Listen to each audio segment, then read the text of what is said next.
ओम शांति 13/12/2024 के साकार अनमोल धारणा युक्त ईश्वरीय महावाक्य हैं। मीठे बच्चे, अपने लक्ष्य और लक्ष्यदाता बाप को याद करो तो दैवी गुण आ जाएंगे। किसी को दुख देना, ग्लानि करना, ये सब आसुरी लक्षण हैं। दुख देना, ग्लानि करना, ये सब क्या हैं? आसुरी लक्षण हैं। क्वेश्चन, बाप का तुम बच्चों से बहुत ऊंचा प्यार है, उसकी निशानी क्या है? आंसर है, बाप की जो मीठी मीठी शिक्षाएं मिलती हैं, यह शिक्षाएं देना ही उनके ऊंचे प्यार की निशानी है। बाप की पहली शिक्षा है, मीठे बच्चे श्रीमत के बिगर कोई उल्टा सुल्टा काम नहीं करना। दूसरा, तुम स्टूडेंट हो, तुम्हें अपने हाथ में कभी भी ला नहीं उठाना है। तुम अपने मुख से सदैव रतन निकालो, पत्थर नहीं। ओम शांति। बाप बैठ बच्चों को समझाते हैं। अब इनको लक्ष्मी नारायण को तो अच्छी रीति देखते हो। यह है एम ऑब्जेक्ट, अर्थात तुम इस घराने के थे। कितना रात दिन का फर्क है, इसलिए घड़ी घड़ी इनको देखना है। हमको ऐसा बनना है। इन्हों की महिमा तो अच्छी रीति जानते हो। ये पॉकेट में रखने से ही खुशी रहेगी। लक्ष्मी नारायण का चित्र पॉकेट में रखेंगे, देखते रहेंगे तो बाबा कहते खुशी रहेगी। अंदर में द्विधा जो है जाती रहती है, वह नहीं रहनी चाहिए। इसको देह अभिमान कहा जाता है। अगर हम द्विधा में हैं तो यह है देह अभिमान। देही अभिमानी ही लक्ष्मी नारायण को देखेंगे तो समझेंगे हम ऐसे बन रहे हैं, तो जरूर इनको देखना पड़े। बाप समझाते हैं, तुमको ऐसा बनना है मध्याजी भव। इनको देखो, याद करो। दृष्टांत बताते हैं ना, उसने सोचा मैं भैंस हूँ, तो वह अपने को भैंसी समझने लगा। तुम जानते हो, यह हमारा एम ऑब्जेक्ट है। यह बनने का कैसे बनेंगे? हाँ, लक्ष्मी नारायण कैसे बनेंगे? बाबा की याद से। हर एक अपने से पूछे, बरोबर हम इनको देख बाप को याद कर रहे हैं? यह तो समझते हो कि बाबा हमको देवता बनाते हैं। जितना हो सके याद करना चाहिए। यह तो बाप कहते हैं निरंतर याद में रह नहीं सकते, परंतु पुरुषार्थ तो करना है ना। भलग्रस्त व्यवहार का कार्य करते हुए इनको लक्ष्मी नारायण को याद करेंगे तो बाप जरूर याद आएगा। क्योंकि बनाने वाला कौन है? शिव बाबा हमें ऐसा बना रहे हैं, तो लक्ष्य सामने रहेगा। लक्षण भी देवी देवताओं के आएंगे और बाप की भी याद आएगी। बाप को याद करेंगे तो यह जरूर याद पड़ेगा, हमको ऐसा बनना है। दोनों ओतप्रोत है। बाबा को याद करेंगे तो लक्ष्य याद रहेगा, लक्ष्य को याद करेंगे तो बाबा याद रहेगा। यही सारा दिन धुन लगी रहे तो फिर एक दो की ग्लानि कभी नहीं करेंगे। बिजी रहेंगे, बुद्धि इधर बिजी रहेगी पॉजिटिव वे में, तो ग्लानि नहीं करेंगे। यह ऐसे है, फलाना ऐसा है, आदि आदि। जो इन बातों में लग जाते हैं वह ऊंच पद पा नहीं सकेंगे, ऐसे ही रह जाते हैं। कितना सहज करके समझाया जाता है।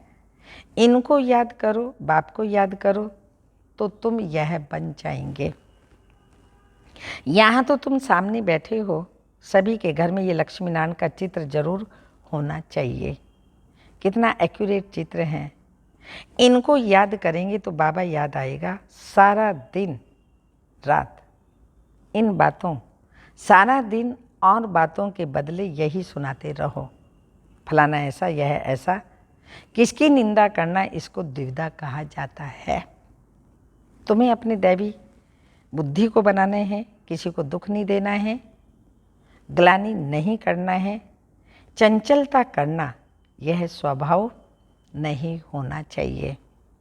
इसमें तो आधा कल्प रहे होना, ये सब बातें 2500 वर्ष करते रहे। छोटा सा संगम युग, सुहावना संगम युग, बाप और बच्चों के मिलने का समय मिला है।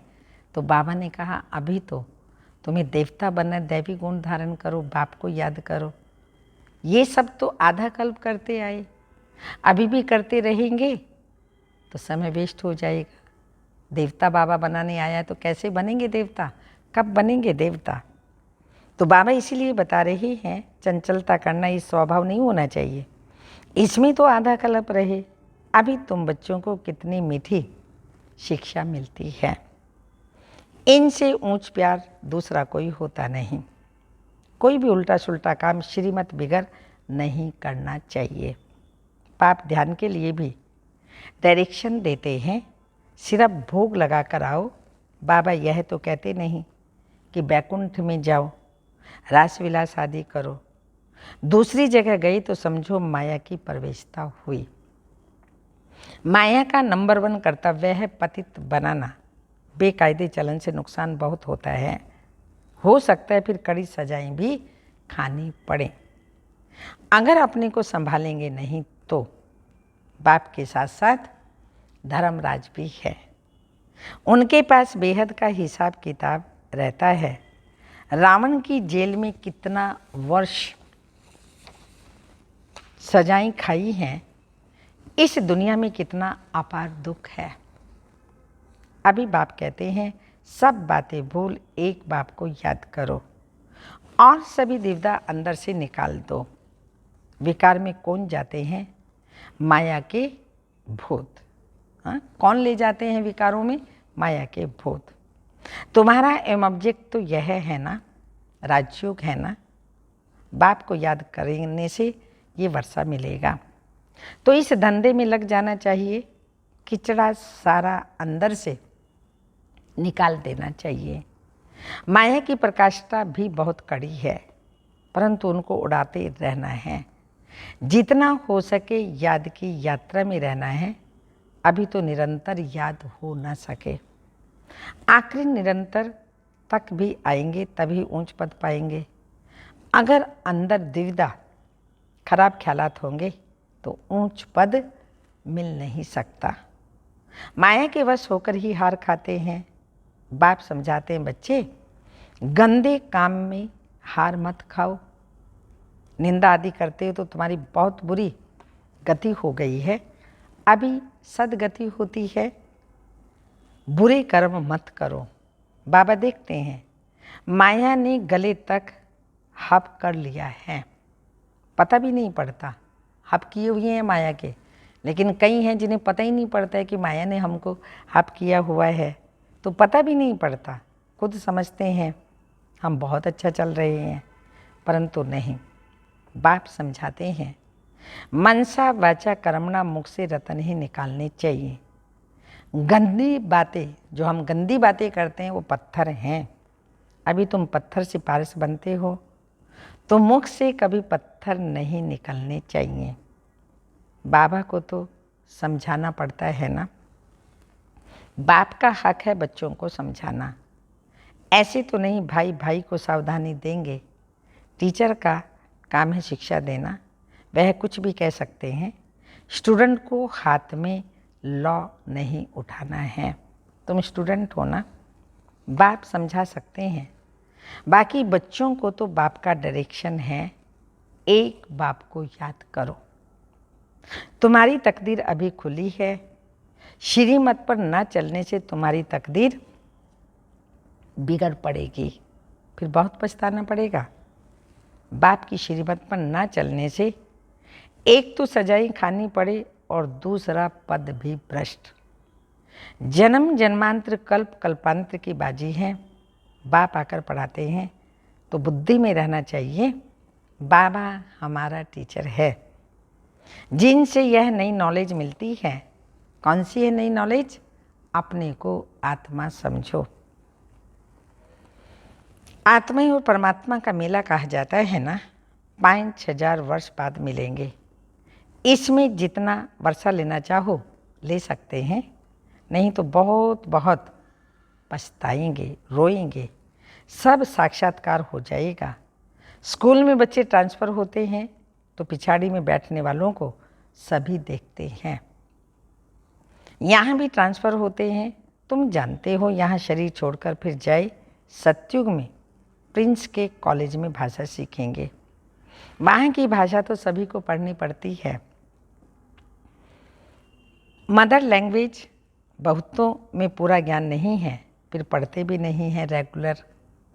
एक दो बार मिस किया तो आदत पड़ जाती है मिस करने की।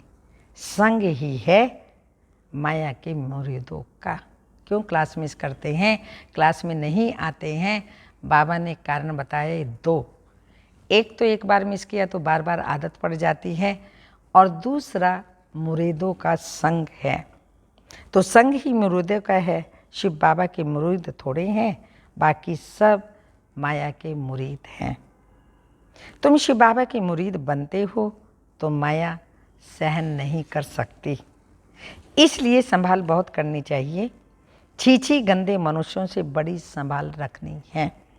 हंस और बुगले हैं ना। बाबा ने रात को भी शिक्षा दी, सारा दिन कोई ना कोई की निंदा करना, परचिंतन करना, इनको कोई दैवी गुण नहीं कहा जाता। देवताएं ऐसा काम नहीं करते हैं। बाप कहते हैं बाप और वर्षे को याद करो, फिर भी निंदा करते रहते हैं। निंदा तो जन्म जन्मांतर करते आए हो। द्विधा अंदर रहती ही है। यह भी अंदर मारा मारी है। किसी की ग्लानि करते हैं, निंदा करते हैं, तो बाबा ने कहा द्विधा है, अंदर में मारा मारी है। मुफ्त अपना खून करते हैं। कितनी बड़ी बात बाबा ने कही है। अगर किसी की निंदा करते, द्विधा में रहते, मारा मारी में रहते, तो यह भी अपना खून करते हैं। बहुतों को घाटा डालते हैं, फलाना ऐसा, इसमें तुम्हारा क्या जाता है? सबका सहायक तो एक बाप ही है ना। अभी तो श्रीमत पर चलना है। मनुष्य मत को बड़ा गंदा, मनुष्य मत बड़ा गंदा बना देती है। एक दो की ग्लानि करते रहते हैं। ग्लानि करना यह है माया का भूत। यह ही पतित दुनिया है। तुम समझते हो कि हम अभी पतित से पावन बन रहे हैं, तो यह बड़ी खराबियां हैं। समझाया जाता है आज से अपना कान पकड़ना चाहिए, कभी भी ऐसा कर्म नहीं करेंगे। कुछ भी अंदर देखते हो तो बाबा को रिपोर्ट करनी है। हाँ, बाबा को बताओ, बाबा को बताना चाहिए। तुम्हारा क्या जाता है? सब एक दो की ग्लानि क्यों करते हो? बाप सुनता तो सब कुछ है ना। बाप ने कानों और आँखों का लोन लिया है ना। बाप भी देखते हैं, तो यह दादा भी देखते हैं। चलन वातावरण तो कोई कोई का बिल्कुल ही बेकायदे चलता है। जिनका बाप नहीं होता ना, उनको छोरा कहा जाता है। वह अपने बाप को भी नहीं जानते, याद भी नहीं करते, सुधरने के बदले और ही बिगड़ते हैं। शुरू में आते हैं, बाबा का बनते हैं, बहुत अच्छे होते हैं, फिर एक दूसरे की निंदा करते हैं, ग्लानि करते हैं। थोड़े बहुत अच्छे थे तो बाबा कहते हैं वो भी बिगड़ जाते हैं। इसलिए अपना ही पद गंवाते हैं। श्रीमत पर नहीं चलते तो छोरे हैं।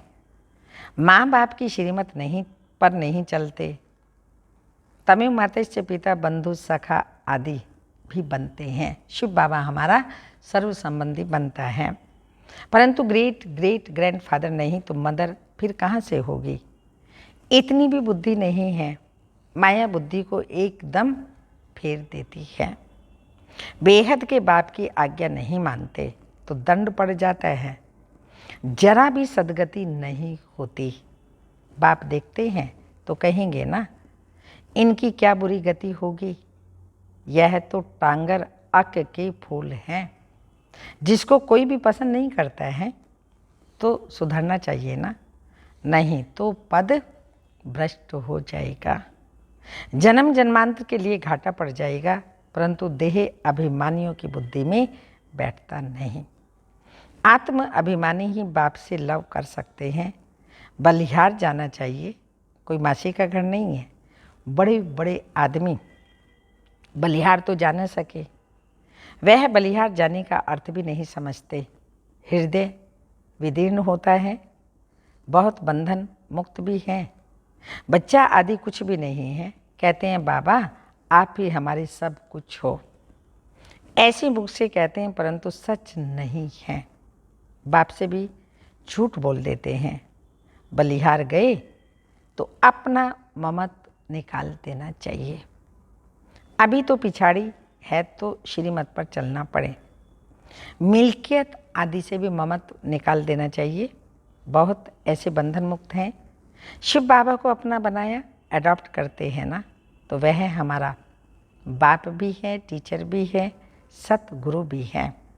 हम उनको अपना बनाते हैं, उनकी पूरी मिल्कियत लेने। जो बच्चे बन गए वह घराने में ज़रूर आएंगे, परंतु फिर उनसे पद कितने हैं? हाँ, घराने में तो आएंगे पर उनमें पद कितने हैं, कितने दास दासियाँ हैं? एक दो पर हुक्म चलाते हैं। दासियों में भी नंबरवार बनते हैं। रॉयल घराने में बाहर के दास दासियाँ तो नहीं आएंगे ना। जो बाप के बने हैं उनको बनना है। ऐसे ऐसे बच्चे हैं जिनमें पाई का भी अकल नहीं है। बाबा तो ऐसे कहते नहीं कि मम्मा को याद करो व मेरे रथ को याद करो। बाप कहते हैं माँ में कम याद करो। देह के सब बंधन छोड़ अपने को आत्मा समझो। बाप समझाते हैं प्रीत रखनी है तो एक से रखो, तब ही बेड़ा पार होगा। बाप के डायरेक्शन पर चलो। मोहजीत राजा की कथा भी है ना। पहले नंबर में है बच्चे। बच्चा तो मिल्कियत का मालिक बनेगा। स्त्री तो हाँ पार्टनर है। बच्चा तो फुल मालिक बन जाता है, तो बुद्धि उस तरफ जाती है। बाबा को फुल मालिक बनाएंगे तो यह सब कुछ तुमको दे देंगे। लेन देन की बात है ही नहीं, यह तो समझ की बात है। भल तुम सुनते हो फिर दूसरे दिन सब कुछ भूल जाता है। बुद्धि में रहेगा तो दूसरों को भी समझा सकेंगे। बाप को याद करने से तुम स्वर्ग के मालिक बनेंगे। यह तो बहुत सहज है। मुख चलाते रहो एवं ऑब्जेक्ट बताते रहो। विशाल बुद्धि तो झट समझेंगे। अंत में ये चित्र आदि ही काम में आएंगे। इसमें सारा ज्ञान भरा हुआ है। लक्ष्मी नारायण और राधे कृष्ण का आपस में क्या संबंध है यह भी कोई जानते नहीं हैं। लक्ष्मी नारायण तो जरूर पहले प्रिंस होंगे ना। बैगर टू प्रिंस है ना। बैगर टू किंग नहीं कहा जाता। प्रिंस के बाद ही किंग बनते हैं। पहले बचपन होता है, फिर राजकुमार राजकुमारी बनते हैं, महाराजा महारानी। यह तो बहुत ही सहज है, परंतु माया कोई को पकड़ लेती है। कैसे पकड़ती है माया? किसी को भी कैसे पकड़ती है? किसी की निंदा करना, ग्लानि करना, ये तो बहुतों की आदत है। और तो कोई काम है ही नहीं। बाप को कभी याद नहीं करेंगे। सारा दिन और तो कुछ काम नहीं है। निंदा करेंगे, फलाना ऐसा, फलानी ऐसी, ये है, आदि आदि। तो बाबा ने कहा तो बाप को कभी याद नहीं करेंगे। एक दो की ग्लानि का धंधा ही करते हैं। ये माया का पाठ है। ग्लानि कराना, निंदा कराना, ये क्या है? माया का पाठ है। बाप का पाठ तो बिल्कुल सीधा है। पिछाड़ी में ही सन्यासी आदि जाएंगे, कहेंगे ये ज्ञान तो इन बीके में है।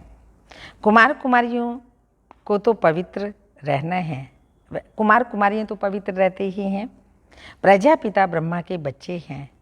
हमारे में कोई खराब ख्याल नहीं आना चाहिए। बहुतों को अभी भी खराब ख्यालात आते हैं, फिर इसको बहुत कड़ी सजा मिलेगी। बाप समझाते हैं, समझाते रहते हैं, बहुत समझाते हैं। अगर कुछ चाल तुम्हारी फिर खराब देखी तो यहाँ रह नहीं सकेंगे। थोड़ी सज़ा भी देनी होती है। तुम लायक नहीं बने हो, बाप को ठगते हो, तुम बाप को याद कर नहीं सकेंगे। अवस्था सारी गिर जाती है। अवस्था गिरना ही सजा है। श्रीमत पर ना चलने से अपना पद भ्रष्ट कर लेते हैं। बाप के डायरेक्शन पर नहीं चलने से और ही भूत की प्रवेशता होती है। बाबा को तो कभी कभी ख्याल आता है कहीं बहुत बड़ी कड़ी सजाएं अभी ही शुरू ना हो जाए। सजाएं भी बहुत गुप्त होती है ना। कड़ी कड़ी पीड़ा ना आए बहुत गिरते हैं, सजा खाते हैं। बाप तो सब इशारों में ही समझाते रहते हैं, अपनी तकदीर को लकीर बहुत लगाते हैं। इसलिए बाप खबरदार करते रहते हैं, अभी गफलत करने का समय नहीं है, अपने को सुधारो। अंत घड़ी आने में कोई देरी नहीं है। बाबा कहते हैं अंत आने से पहले अपने को सुधार लो, अंत आने में देरी नहीं है। अच्छा, मीठे मीठे सिक्की लदे बच्चों प्रति माता पिता बाप दादा का याद प्यार। Good morning, diamond morning. रूहानी बाप की रूहानी बच्चों को नमस्ते। हम रूहानी बच्चों की रूहानी माता पिता बाप दादा को याद प्यार। गुड मॉर्निंग, डायमंड मॉर्निंग, ओम नमस्ते। धारणा के लिए मुख्य सार है, कोई भी बेकायदे श्रीमत के विरुद्ध चलन नहीं चलनी है, स्वयं को स्वयं ही सुधारना है, छीछी गंदे मनुष्यों से अपनी संभाल करनी है। सेकंड पॉइंट, बंधन मुक्त हैं तो पूरा पूरा बलिहार जाना है, अपना ममत्व निकाल देना है, कभी भी किसी की निंदा व परिचिंतन नहीं करना है, गंदे खराब ख्यालातों से स्वयं को मुक्त रखना है। वरदान, समर्थ स्थिति का स्विच ऑन कर व्यर्थ के अंधकार को समाप्त करने वाले अव्यक्त फरिश्ता भाव। स्पष्टीकरण, जैसे स्थूल लाइट का स्विच ऑन करने से अंधकार समाप्त हो जाता है, ऐसी समर्थ स्थिति ही स्विच है। इस स्विच को ऑन करो तो व्यर्थ का अंधकार समाप्त हो जाएगा। एक एक व्यर्थ संकल्प को समाप्त करने की मेहनत से छूट जाएंगे। जब स्थिति समर्थ होगी तो महादानी वरदानी बन जाएंगे, क्योंकि दाता का अर्थ ये समर्थ ही दे सकता है, और जहाँ समर्थ है वहाँ व्यर्थ नहीं हो सकता। तो यही अव्यक्त फरिश्तों का श्रेष्ठ कार्य है। स्लोगन, सत्यता के आधार से सर्व आत्माओं के दिल की दुआएं प्राप्त करने वाले ही भाग्यवान आत्मा हैं। सत्यता के आधार से सर्व आत्माओं के दिल की दुआएं प्राप्त करने वाले ही भाग्यवान हैं। अव्यक्त इशारा, जो संतुष्ट मणियाँ हैं वह मन से, दिल से, सर्व से, बाप से, ड्रामा से सदा संतुष्ट होंगे। उनके मन और तन में सदा प्रसन्नता की लहर दिखाई देगी, चाहे कोई भी परिस्थिति आ जाए, चाहे कोई आत्मा हिसाब किताब चुकतो करने वाली सामना करने भी आती रहे, चाहे शरीर का कर्म भोग सामना करने आता रहे, लेकिन हद की कामना से मुक्त आत्मा संतुष्टता के कारण सदा संपन्नता की झलक में चमकता हुआ सितारा दिखाई देगी। ओम शांति।